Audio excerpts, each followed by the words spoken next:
"Open the damn bag right now or I'll drag you out in cuffs." Those were the first words the crowd heard, loud, cutting through the noise of Rivergate Mall, words so shocking that people froze where they stood, and some instinctively pulled out their phones to record. Before we dive into this story, tell me where you're watching from. Drop your city in the comments, subscribe for tomorrow's story, and hit like so more people hear it. Now, let's go back to how it all began. Alexis Monroe, 42 years old, never thought a simple shopping trip could turn into the most humiliating and dangerous moment of her life. She was no ordinary woman, though few in that mall knew it. Alexis was a supervisory special agent with the FBI's Houston field office, a woman with nearly 2 decades of service, respected for her discipline and integrity. But today she wasn't working. Today she was just an aunt hoping to find a gift for her 14-year-old nephew, Darius, whose birthday was coming up. Alexis dressed casually in a soft blue sweater, dark jeans, and carried a leather purse she had saved months to buy. She walked with calm dignity through the bright corridors of Rivergate Galleria, a massive shopping center with more than 200 stores. To her, this was supposed to be an easy Saturday, a rare break from endless case files and late-night strategy calls. But for the security staff at Rivergate, she wasn't a customer. She was a target. Eric Dalton, the head of mall security, spotted her almost immediately. A man in his late 40s, heavy-set, with a sharp jaw and eyes that often narrowed in suspicion whenever he saw a black shopper. Dalton had built a reputation for catching supposed shoplifters, though behind the numbers he bragged about were countless complaints of profiling and harassment. At his side was Davis, a younger guard, still new, still uncomfortable with what he was being trained to do. Dalton's voice into his radio was firm, almost gleeful. "Black female, blue sweater, brown purse, keep eyes on her." Alexis didn't need to hear it directly. She could feel it.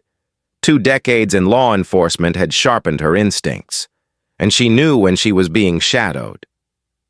In a reflection from a window display, she caught sight of Dalton and Davis a few paces behind, pretending to study a map of the mall.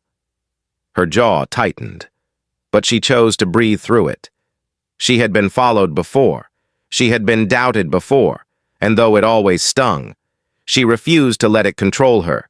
She reminded herself, she was here for Darius, nothing more, nothing less.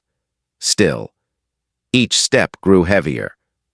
When Alexis entered Crystal Elegance, a high-end jewelry boutique, the scent of perfume greeted her. Along with the stiff posture of the manager, Linda Prescott stood behind the counter, mid-40s, her blonde hair tied in a perfect bun, lips pressed thin as Alexis walked in. "Can I help you?" she asked, her voice flat, more like a warning than an invitation. Alexis smiled politely. "Just browsing. Thank you." She made her way to a glass display, eyes falling on a silver chain with a small crescent moon pendant. She pictured Darius opening it, remembering his fascination with astronomy, his dreams of becoming a scientist one day. But Linda wasn't looking at the necklace. Her gaze darted between Alexis's face and the purse at her side. The tension was sharp, suffocating. Outside the store, Dalton and Davis lingered, poorly pretending to stand guard. Alexis kept her voice steady.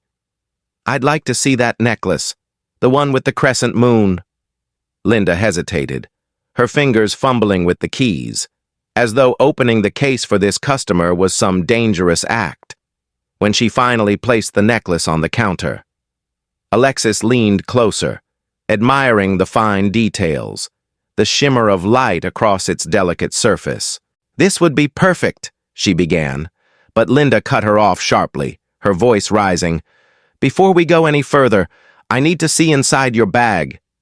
The words cracked through the boutique like a gunshot. Other shoppers looked up. Even the soft background music seemed to fade. Alexis froze for a beat, then straightened. "Excuse me?" Linda's face grew stern, emboldened by the presence of Dalton now stepping inside. A piece of jewelry is missing. I saw you slip something into your purse. The accusation rang false, cruel, and yet it was spoken with such confidence that a hush fell over the room. Alexis's pulse quickened. Anger boiled beneath her calm exterior. "That is absolutely untrue," she said, her voice controlled, deliberate. "I have touched nothing except the necklace you just handed me." Dalton moved closer, his wide shoulders blocking the light. "Empty the bag. Put everything on the counter." Davis hovered near the door, looking as though he wanted to disappear. Alexis squared her stance, her years of FBI training reminding her never to let intimidation win. "I will not. You have no right. You have no probable cause, and you will not treat me like a criminal in front of strangers." Dalton's lips curled into a smirk. He thrived on this. "Last chance," he said, leaning closer. "Show us what's in the bag or things get complicated." Alexis could hear her own heartbeat. Every nerve screamed at her to flash her badge, to shut this down with one movement. But she was off duty. She had come here as a private citizen. Should she have to show her badge just to buy a gift? Should she have to prove her worth to strangers who already judged her guilty? Her silence was her answer. Dalton pressed his radio button and barked. "Code 10 at Crystal Elegance, subject refusing, requesting police backup." Outside the boutique, shoppers began to gather, phones lifted into the air, red record lights glowing. Alexis felt the humiliation crawling over her skin. She had faced armed suspects, corrupt officials, even threats to her life. But this cut deeper, to be treated as less than human for the color of her skin, for the assumptions tied to her purse, for the smug smile of a man who thought power meant control. Minutes later, Officer Ryan Kincaid stormed in, tall, muscular, with a uniform that barely contained his arrogance. His record carried more complaints than commendations, but his connections had kept him safe. His eyes locked on Alexis with instant hostility. "So this is the thief causing all the trouble," he sneered. And with that, without asking questions, without checking cameras, without even listening, he barked the words that would shake the crowd. "Open the damn bag right now or I'll drag you out in cuffs." And that's exactly what he did. The cuffs snapped shut with a harsh metallic click that seemed to echo through the boutique. A sound so sharp it made several shoppers flinch. Alexis Monroe stood tall, but inside her chest burned with humiliation, a mix of rage and disbelief. As Officer Ryan Kincaid gripped her arm and pulled her forward like she was a criminal caught red-handed, the crowd outside the store grew thicker, phones high in the air, some whispering in shock, others gasping as though witnessing a spectacle. "Look at her. She thinks she's above the law." Kincaid barked, his voice booming across the corridor. Words chosen not for justice, but for theater, designed to shame her in front of strangers. Dalton followed closely. Smug satisfaction painted across his face, while Davis trailed behind with uneasy eyes. Looking like a man trapped in the wrong scene, Alexis kept her head high, refusing to bow, though the cuffs bit into her wrists, tighter than necessary, cutting into her skin until she felt the sting with every movement. Her training told her to remain composed, to avoid escalation. But her soul screamed at the injustice, at the pure arrogance of a man who never even asked for her name. The mall had fallen silent except for the steady chant of phones recording, the occasional murmur of disbelief, and Kincaid's heavy boots as he dragged her through the main corridor. Each step felt like a walk of shame. Though she had done nothing wrong, she caught glimpses of faces in the crowd, some sympathetic, others suspicious, a few shaking their heads as though they had already decided her guilt. "You could have cooperated," Kincaid growled, loud enough for the recordings. "Instead, you made a scene. Now you're going to jail." Alexis clenched her jaw, choosing silence. Though her heart thundered, she wanted to shout her truth, to rip free and hold up her badge. but she knew the narrative was already being written. The videos spreading across social media would show only a black woman in cuffs, accused of shoplifting, paraded by a white officer and applauded by a corrupt security chief. The pain of that reality hurt more than the steel around her wrists, outside the glass doors. Sunlight poured harshly, making her squint as they pushed her toward the waiting patrol car, the air hot and unforgiving. "Open the door," Dalton said with a laugh. "Let's finish the show." Kincaid shoved her against the vehicle, her shoulder slamming into the metal, pain radiating down her arm. "Hands off," she snapped, her voice firm but calm. "This is excessive force." Kincaid leaned close, his breath sour with arrogance, and hissed, "You have the right to shut up, lady. That's all the right you've got." The crowd murmured louder, some voices raised. "That's not right. She didn't steal anything." But no one stepped forward, fear holding them back. Though their phones caught everything, Alexis turned her head, voice projecting across the lot.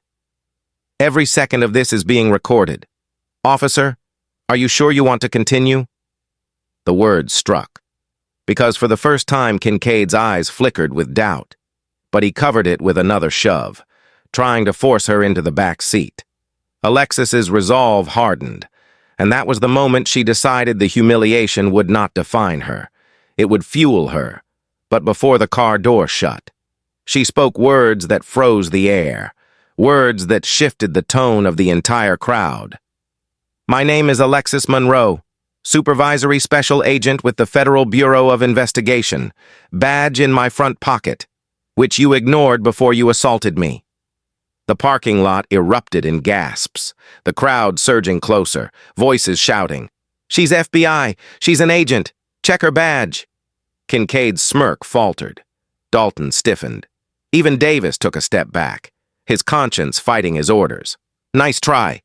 Kincaid sneered, his voice trembling slightly now. "Every thief says something crazy when they're caught. I'll add impersonating a federal officer to your charges." But his words no longer carried weight. The gold shield glinted just barely from her pocket, where the outline pressed through the fabric, visible to those standing close. "Take it out," Alexis demanded, her voice thunderous now. "Verify it. Right here, right now, in front of every witness recording this scene." Kincaid hesitated, sweat beading on his forehead despite the breeze. The crowd pressed in tighter, chants rising. "Check the badge, check the badge." Reluctantly, he patted her pocket, his hand closing around the unmistakable shape of a real FBI credential. His fingers shook as he pulled it free, the emblem catching the sun, unmistakable, undeniable. The crowd exploded with noise, cheers and outrage mixing together, voices screaming. "She's FBI! You cuffed an FBI agent! What the hell is wrong with you?" Kincaid's face flushed red. Dalton's jaw fell. Davis stepped back entirely, looking sick. Alexis locked eyes with Kincaid, her voice steady, cutting like glass. "You just made the biggest mistake of your career, officer, and the whole world is watching," Kincaid stammered. "Fake. It's fake. Adding charges. Impersonation." But his words sounded hollow, desperate, and the crowd roared back. "Liar! It's real! She's an agent!" A teenage girl at the front yelled. "I'm live on TikTok. 500,000 views already. Everyone sees it." Panic flickered across Kincaid's face, yet arrogance pushed him forward, trying to force her into the car. "You're making this worse. Shut up, or you'll what?" Alexis shot back, her voice rising above the chaos. "Assault a federal agent on camera? Stack more crimes on your record? You think your badge makes you untouchable, but you're finished, officer, and so is this entire corrupt system." Silence fell for half a beat. Then the crowd erupted into chants. "Justice! Justice! Justice!" Fists pumping, phones flashing. Kincaid froze. Dalton cursed under his breath.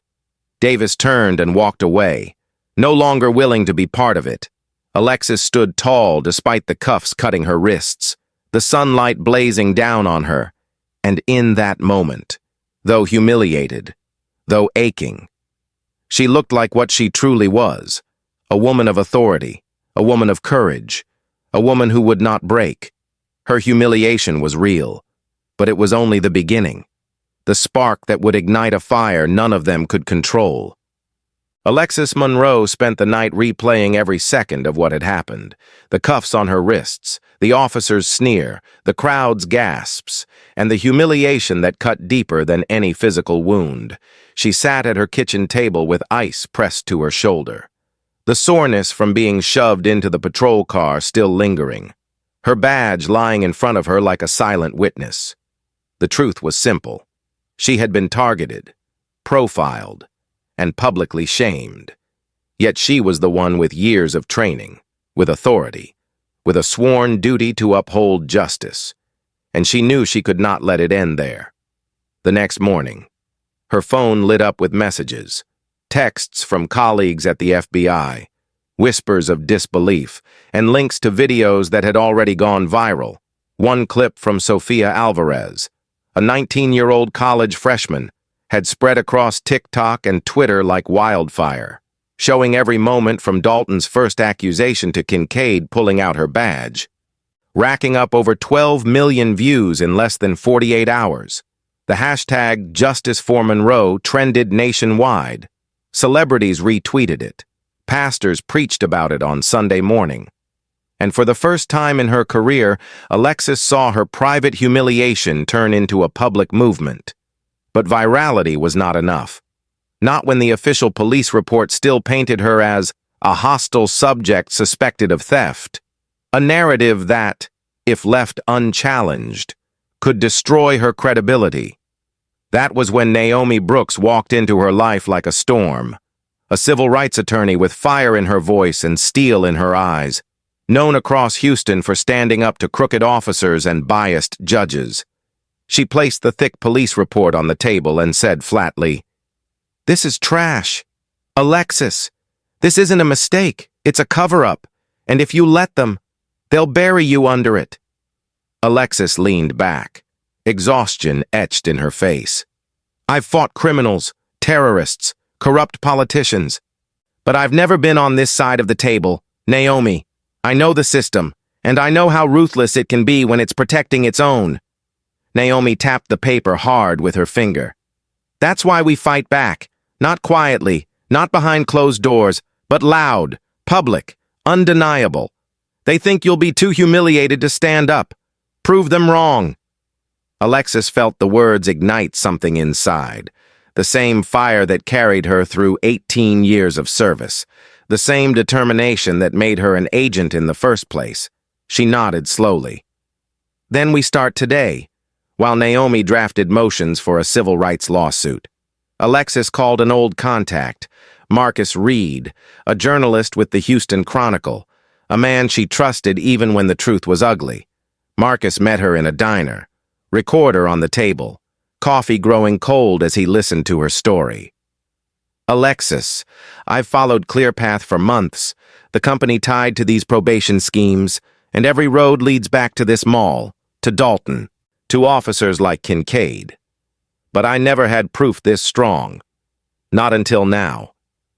Alexis handed him copies of the arrest report, a flash drive with timestamps from the mall's surveillance cameras she had quietly requested through FBI channels, and her own testimony written out in detail. Marcus leaned forward, his voice low but charged.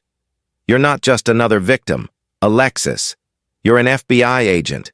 They thought they could humiliate you into silence. But if you go public, if you speak with me on record, this could bring the whole thing crashing down." She looked him in the eye, steady and resolved. "Do it. Marcus, print every word. Let the people see what happens in the shadows of their shopping malls." That night, his article hit the Chronicle's front page online. Headlines screaming, "FBI agent arrested in shoplifting hoax. Viral video sparks outrage." The comments flooded in. Thousands of voices demanding accountability, demanding Kincaid's badge, demanding Dalton's resignation. At the same time, Sofia Alvarez, still in her dorm room, streamed live to her followers, tears in her eyes as she told them. I was there. I saw everything. She didn't take anything. She was innocent. And they dragged her away just because of who she is. That's why I pressed record, because I knew no one would believe her otherwise. Her honesty struck a chord.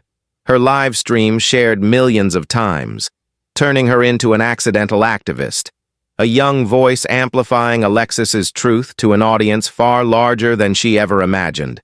The pressure mounted. City officials called emergency meetings.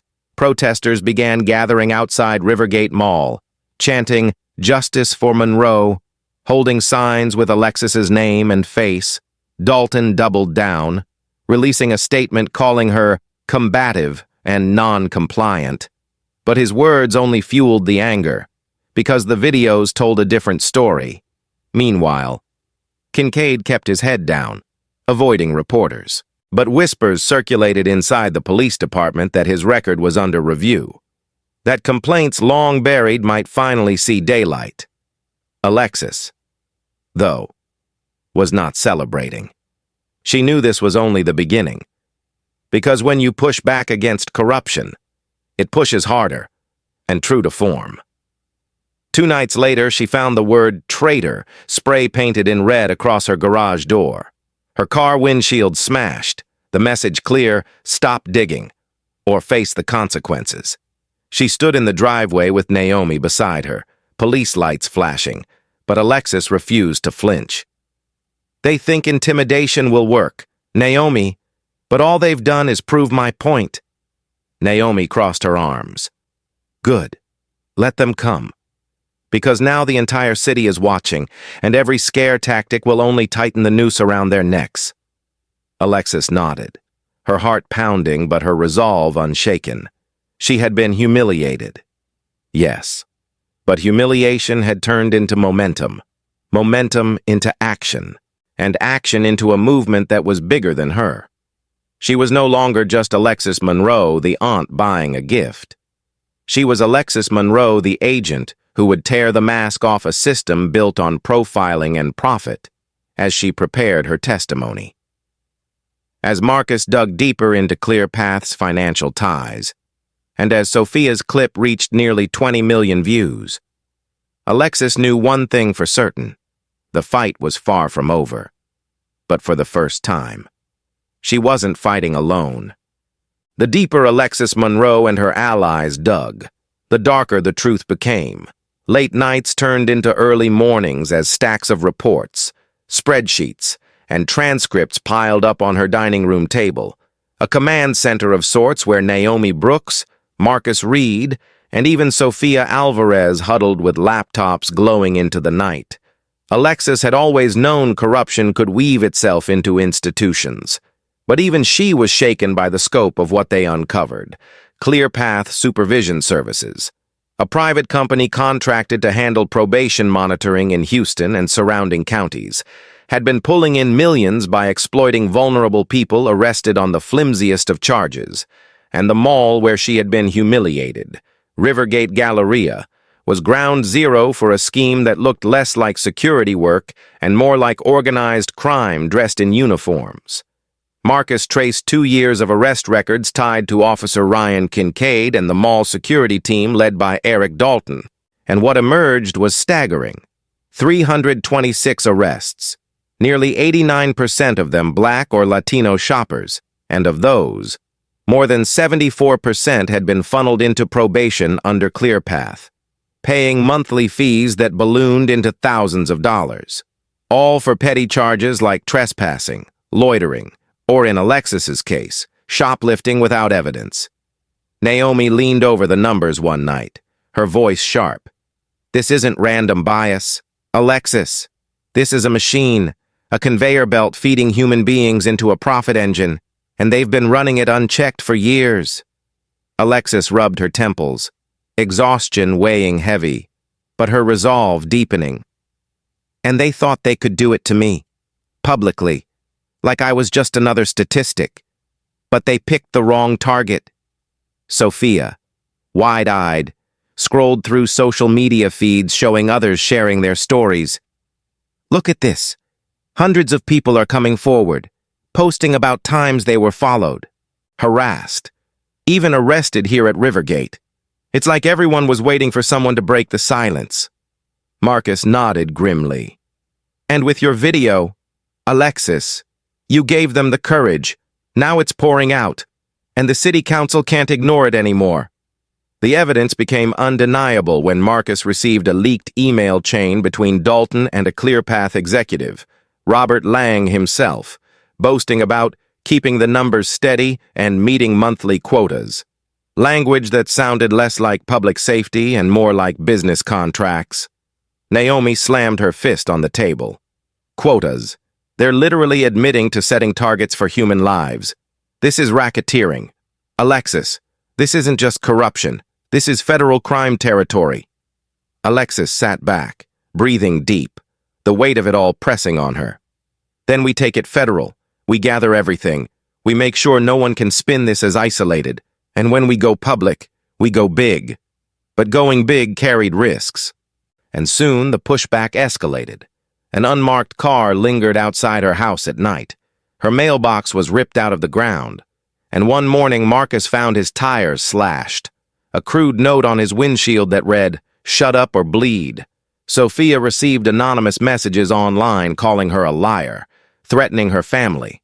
But the teenager refused to back down, looking Alexis in the eye and saying, "If you can stand up to them, so can I." Alexis felt a surge of pride, seeing how a 19-year-old had become a symbol of bravery simply by telling the truth. Together they assembled a dossier, 300 pages thick, including arrest logs, financial statements, testimony from victims, and leaked communications. Naomi's law office became the staging ground for what she called the hammer, a package ready to drop on the city council, the Department of Justice, and the media all at once. Alexis rehearsed her testimony, her words steady, her voice carrying both authority and pain. This was never about a stolen necklace. This was about a system designed to humiliate, to intimidate, and to profit off the backs of those least able to fight back. The date for the city council hearing was set, but in the week leading up to it, the threats became even more personal. One night, as Alexis drove home, a truck swerved dangerously close, forcing her off the road, her car skidding into the shoulder, her heart pounding as she gripped the wheel. The driver sped off, no license plate visible, but the message clear. When she told Naomi, the lawyer just shook her head. They're scared. Alexis, scared because they know you have them cornered. Hold steady, because the closer we get, the more desperate they'll become. Alexis nodded, though her hand still shook from the memory of headlights in her mirror. Meanwhile, Marcus uncovered financial ties linking Judge Harold Beckett, the same judge who had signed off on countless probation sentences, to ClearPath, with bank transfers hidden through shell accounts. This judge has been profiting directly from the sentences he hands down, Marcus said, his voice dripping with disgust. This isn't just unethical, it's criminal, and it explains why so many people walked out of that mall and straight into his courtroom. Naomi smirked grimly. And now we've got him too. The conspiracy was larger than Alexis had imagined, a web stretching from mall security guards to police officers, to a sitting judge, and all funneling into a private corporation feeding off misery. And still, through all the fear and all the threats, she found strength in knowing the truth was now too big to contain.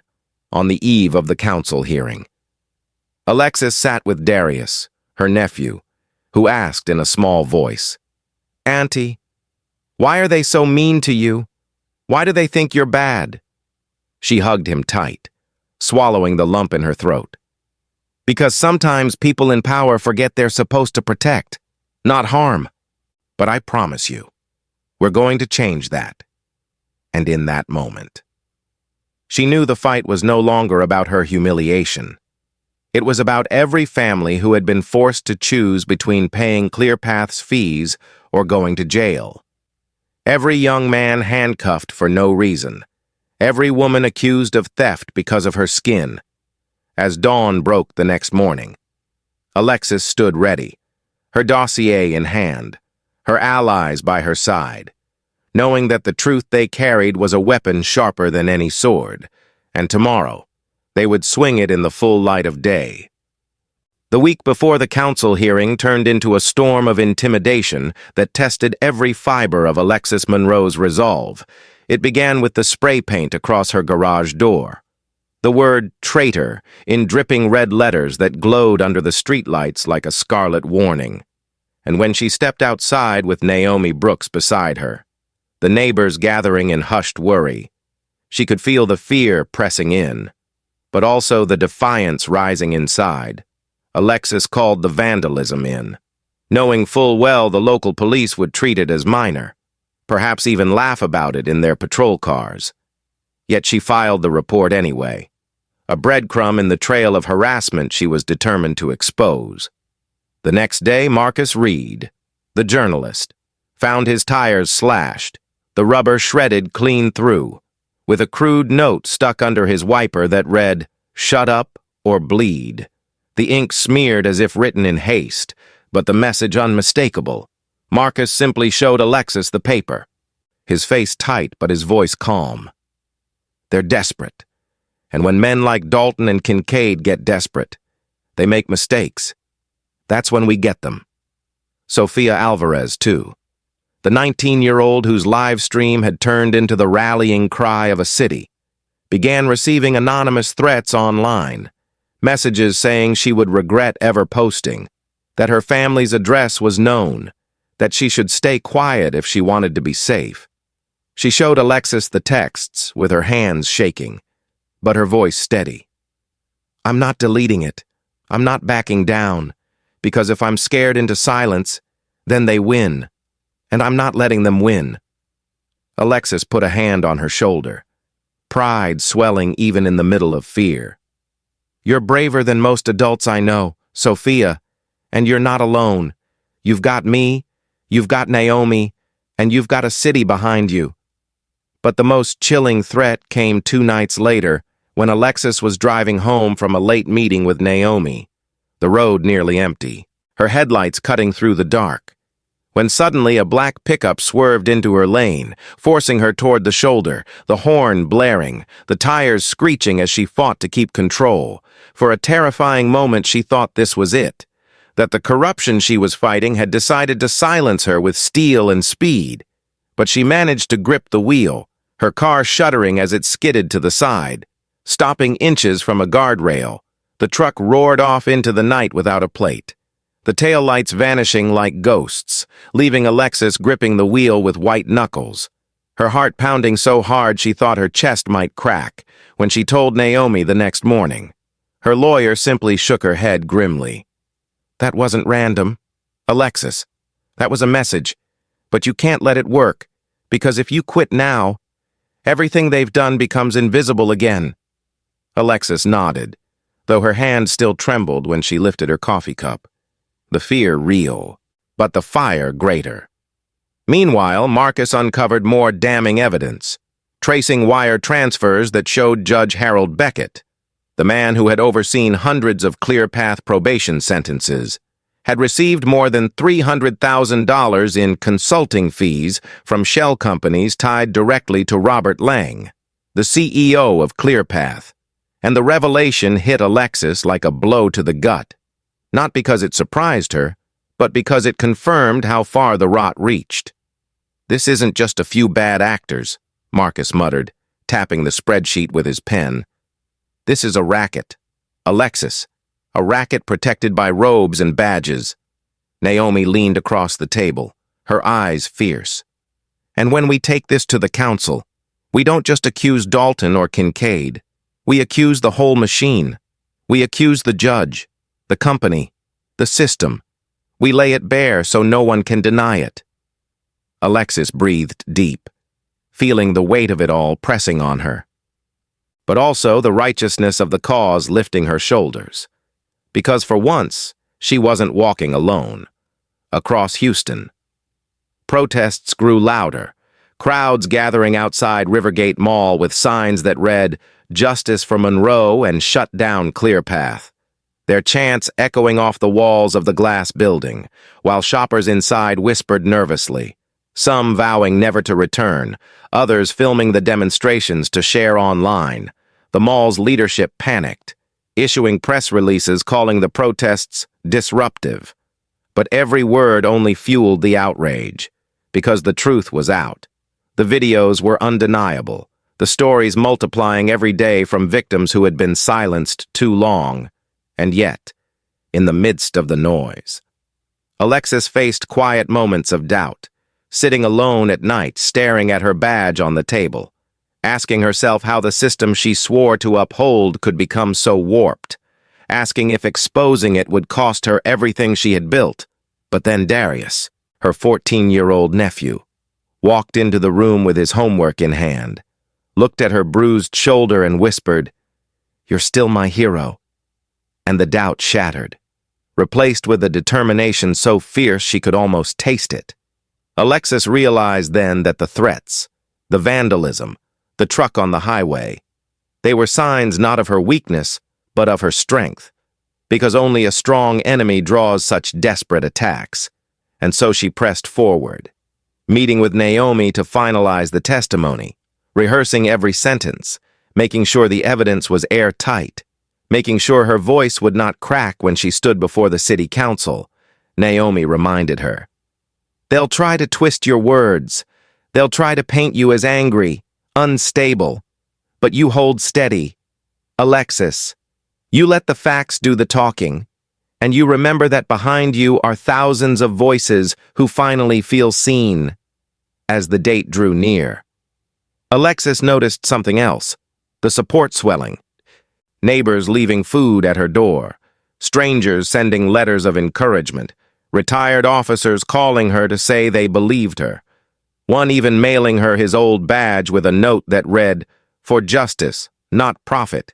The threats were loud, but the support was louder. And by the night before the hearing, Alexis knew that whatever happened, the truth was no longer hers alone. It belonged to everyone watching, everyone chanting, everyone waiting for justice.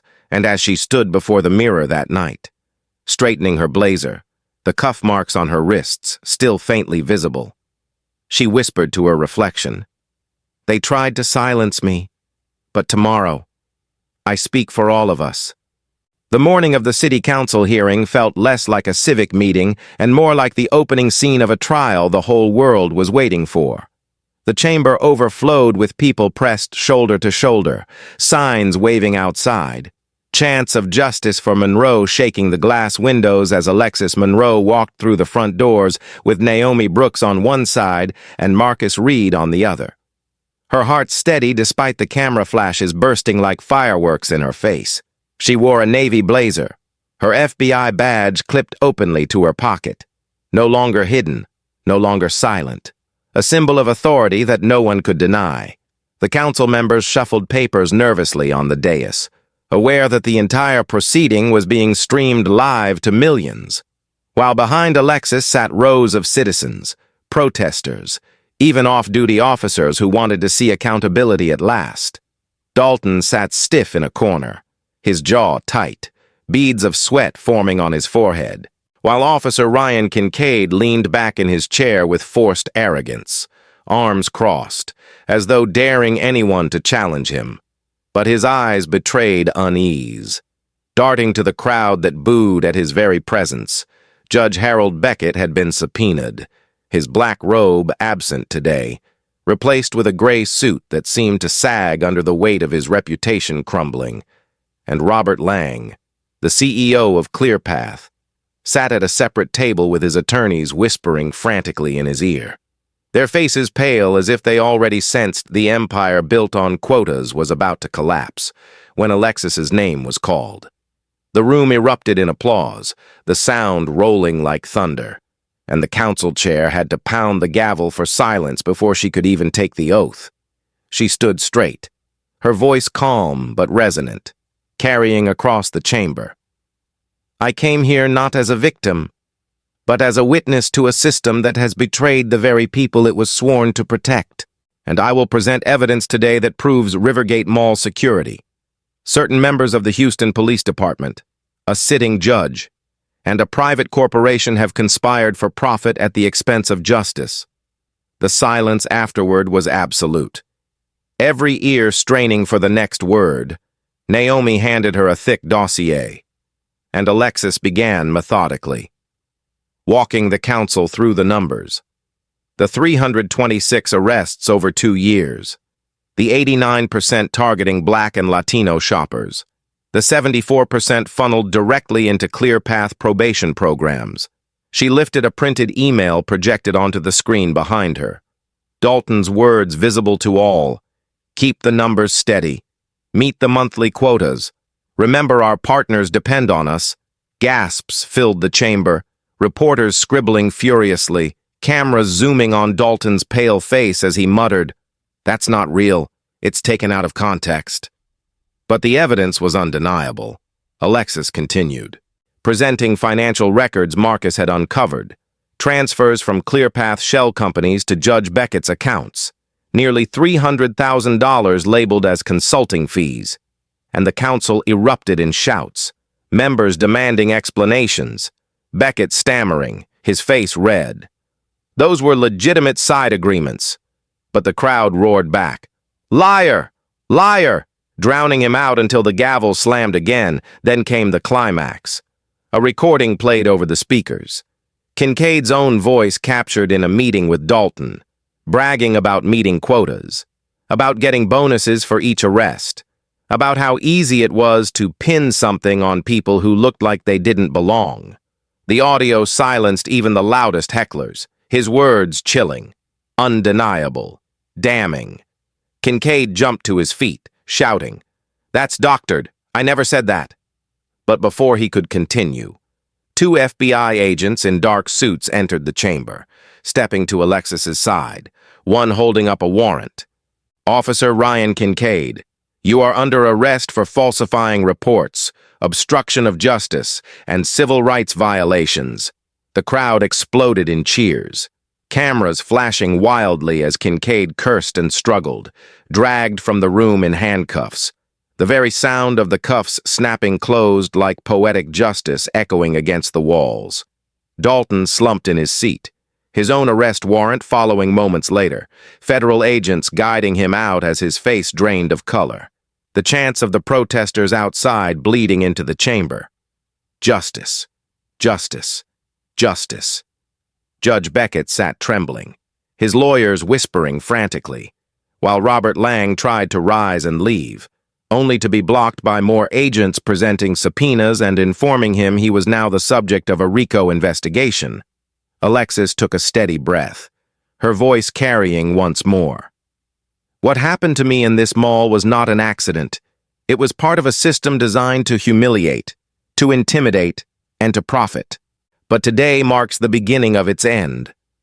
The chamber erupted again, this time not in chaos but in thunderous applause, citizens rising to their feet, chanting her name, her nephew Darius watching from the gallery with tears streaming down his face, whispering, "That's my aunt."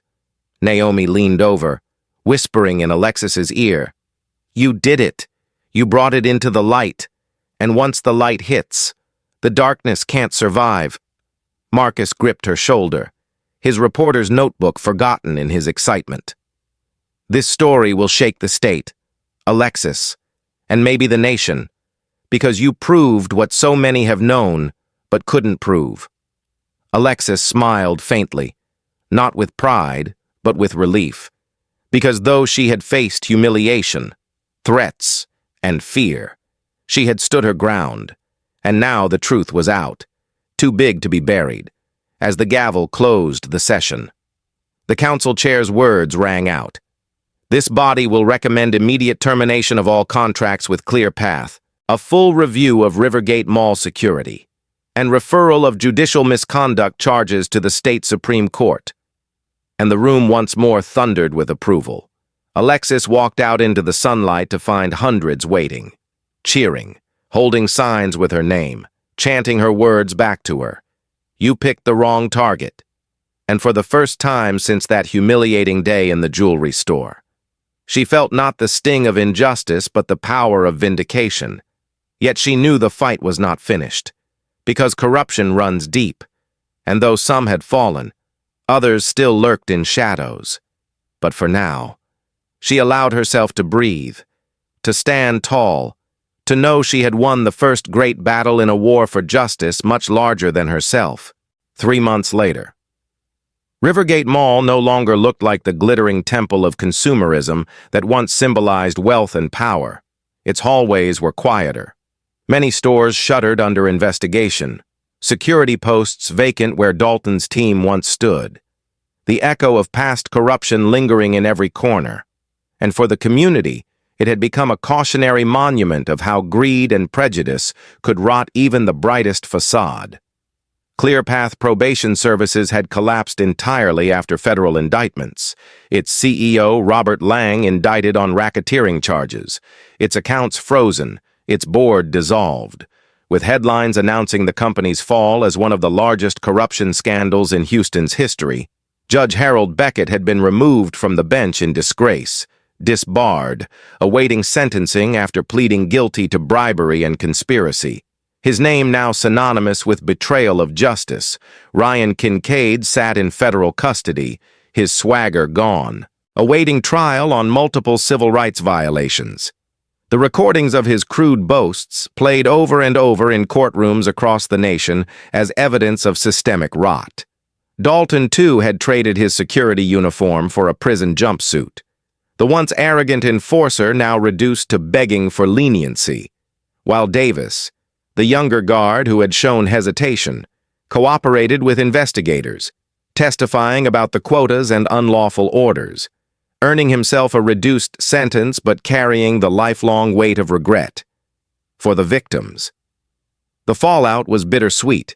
Dozens of wrongful convictions overturned, probation debts erased, families reunited after years of exploitation. Yet the scars remained, both financial and emotional, a reminder of how close they had come to losing everything to a scheme designed to prey on the vulnerable. Community organizations rallied in the aftermath, launching funds to support those recovering from false charges, local churches opening their doors for meetings, young people inspired to share their own stories of injustice. And from the pain emerged a movement that stretched far beyond Houston, picked up by national media, drawing comparisons to the civil rights struggles of earlier decades. At the heart of this storm stood Alexis Monroe, the off-duty FBI agent once humiliated in a jewelry store, now transformed into a symbol of resistance and resilience. Her calm defiance at the council hearing replayed millions of times online. Her words, "You picked the wrong target," etched onto protest signs, murals, even T-shirts worn by teenagers marching for reform. Yet Alexis herself remained humble, returning each day to her modest home, still cooking Sunday dinner for her nephew Darius, still attending church with her sister, still living as the woman she had always been, but now with a heavier responsibility on her shoulders. The knowledge that people looked to her as proof that one person could stand up against corruption and win. Naomi Brooks continued her work as attorney, now leading a coalition of lawyers offering pro bono representation to victims of wrongful arrests. Her fiery courtroom speeches drawing praise and coverage, while Marcus Reed published a landmark exposé titled The Quota Machine, a best-selling book that detailed every step of the conspiracy and credited Alexis as the catalyst who turned whispers into action. Maya Lopez, the young journalist who nearly lost her life to silence the truth, returned to reporting with her cast removed, scars fading but her determination sharper than ever, her investigative series winning awards, her face a reminder that the fight for justice often carries a price. Yet she bore it with courage. For Alexis. The months after the council showdown were not without trials. Internal affairs had cleared her of all misconduct. Her suspension lifted, but she chose not to return to her old post, instead accepting a new assignment as liaison between the FBI and community organizations, using her badge not only to enforce the law, but to rebuild trust between the law and the people. Her decision surprised many, but to those who knew her heart, it was the natural path. Service not through quiet obedience, but through bold advocacy. In public speeches, she always reminded audiences, "This fight was never about me. It was about us. About every voice silenced, every life stolen for profit, every child who watched a parent humiliated for nothing more than the color of their skin. And it must never happen again."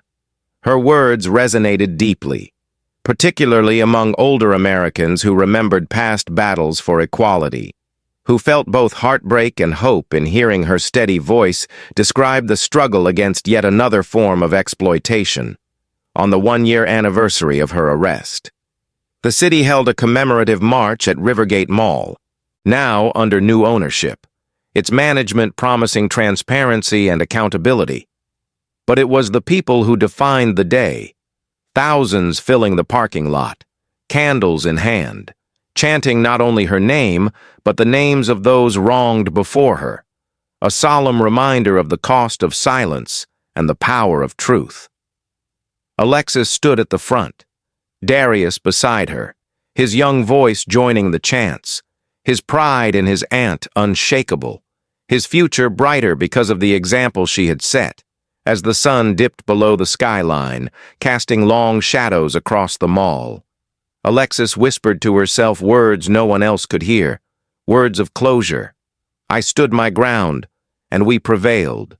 It was not triumph she felt, but a quiet peace, knowing she had honored the oath she had taken 2 decades earlier, to uphold justice, not just for some, but for all. The aftermath had left wounds, but it had also planted seeds, seeds of reform, seeds of courage, seeds of solidarity. And as she looked out at the faces illuminated by candlelight, black, white, Latino, young and old, all united in one cause, Alexis knew the story was no longer about what had been done to her, but about what they had built together, a movement too powerful to be silenced again, a legacy that would outlive every corrupt official, every false report, every chain of injustice. Her fight had become their fight, and their victory was only the beginning. Thank you so much for watching this story. If it moved you, please give it a like and share it with someone who needs to hear it. Don't forget to subscribe so you won't miss the next powerful story we bring to life.